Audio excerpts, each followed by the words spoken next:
Hi, I'm Dave Nelson and I'm the Executive Director of Camp Victory, and I'm talking today about COVID-19, the pandemic, and Camp Victory's response for Summer Camp 2021. I wanted to give you an update. I wanted you to know what we're doing as a camp to make sure that your camper and our staff are safe and going to have a great summer.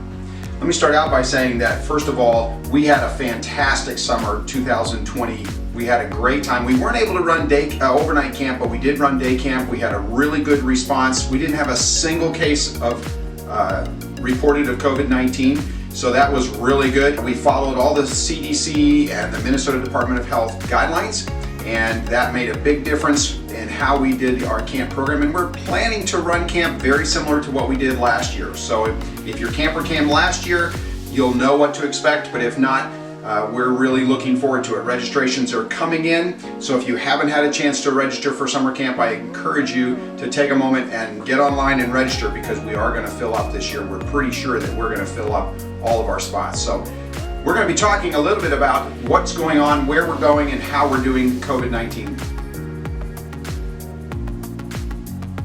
One of the things that parents ask us about in regards to COVID are masks. Will my camper be required to wear a mask during the summer?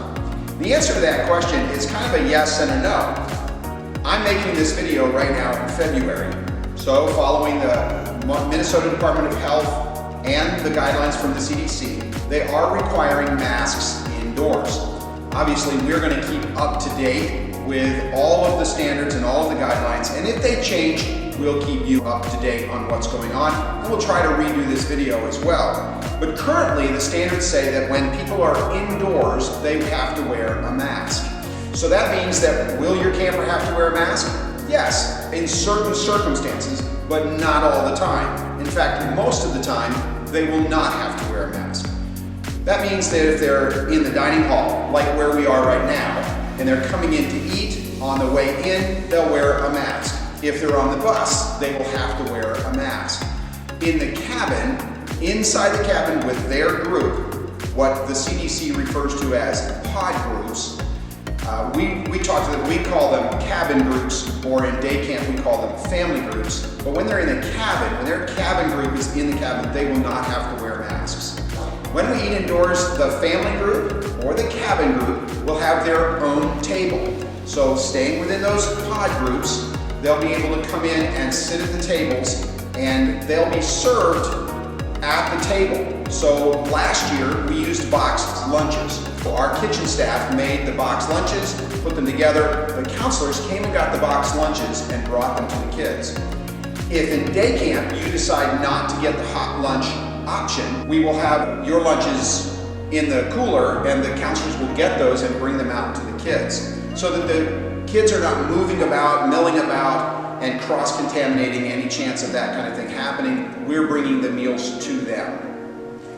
If we do serve meals, and we're allowed to in the future, like we do with our retreat groups that come, we'll be serving cafeteria style, just like you see here. And that means that each cabin group would be released by table to come through the cafeteria line, and the staff would serve the kids their particular meal, and then they would go and sit down. So it's going to be a little bit different depending on what the guidelines are. Currently, we anticipate that we'll be doing the boxed lunch again for overnight camp. In the breakfast and the dinner, they'll be going through the cafeteria, and that's how we'll work the overnight program and the day camp meal times. I mentioned pod groups, or what we call in camping the cabin group, or in day camp the family group.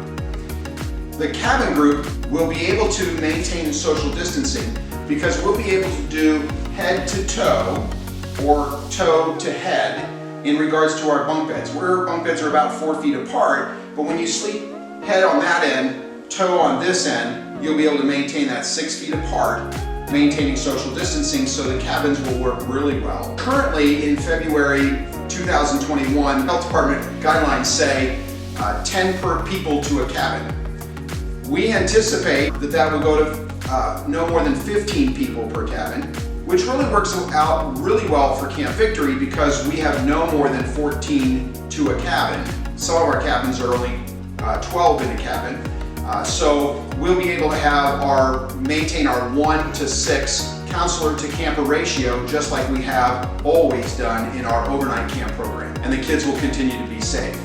And that brings up the subject of rotation. We want to maintain contact tracing, and how that works is that when the cabin group or the family group, they'll be rotating through activities, going from one activity to another, and they will not intermingle.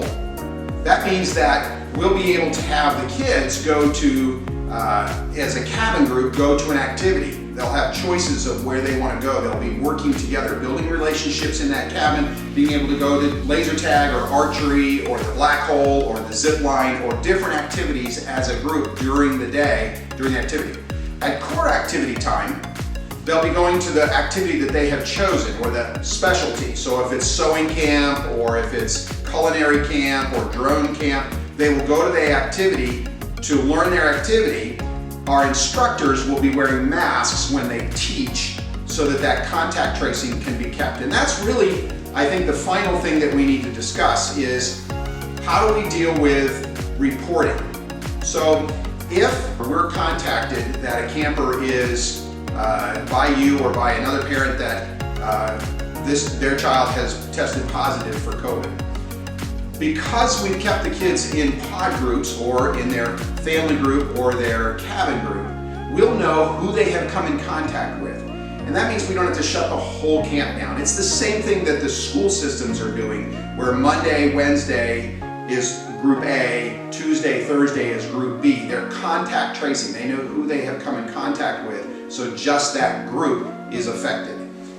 Again, last year, not a single bit of a problem with COVID. We were able to make it through the whole summer without a single case, and I anticipate that this summer will be just like last summer, and we'll be having a great time doing a lot of different activities. I want to encourage you to call us to find out more if you have any questions, but we will stay on top of any guideline changes that the Minnesota Department of Health or the CDC recommends as we approach the summer. But we're looking for a great summer, and I hope you're going to sign up and send your kids to camp.